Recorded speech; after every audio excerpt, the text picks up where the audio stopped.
Welcome to Helpful Solutions. In this video, we will discuss simple steps to troubleshoot if G-washer not spinning or agitating. Let's dive in. The first step you have to follow verify power supply. For this purpose, you have to ensure the washer is securely plugged into a functioning outlet. Test the outlet with another device to verify it's working. Reset trip breakers or replace blown fuses. Number 2. Inspect lid switch or door lock. The lid switch or door lock ensures the washer operates only when the door is closed. Listen for a clicking sound when closing the lid. Test continuity with a multimeter and replace if there is no continuity. Number 3. Examine drive belt. The drive belt connects the motor to the drum for spinning and agitation. Access the belt by removing the back or bottom panel. Check for cracks, wears, or looseness and replace if damaged.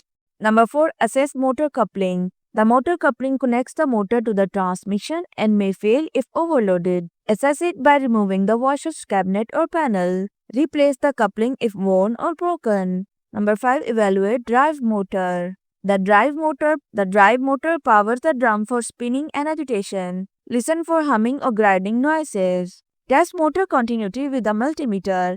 Replace the motor if defective. Number 6. Inspect transmission. The transmission drives the agitator and assists in spinning. Inspect for signs of mechanical failure if other components are functional. Seek professional assistance for transmission replacement or repair. Number 7. Examine control board. The control board supplies power to the motor and other components. Look for signs of burns or broken connections. Use a multimeter to test output terminals and replace the board if necessary.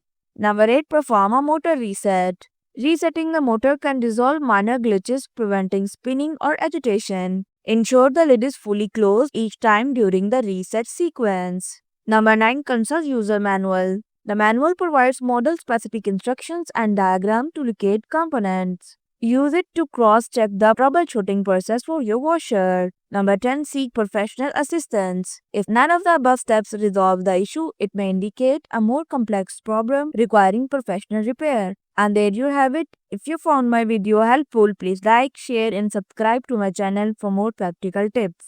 Thanks for watching.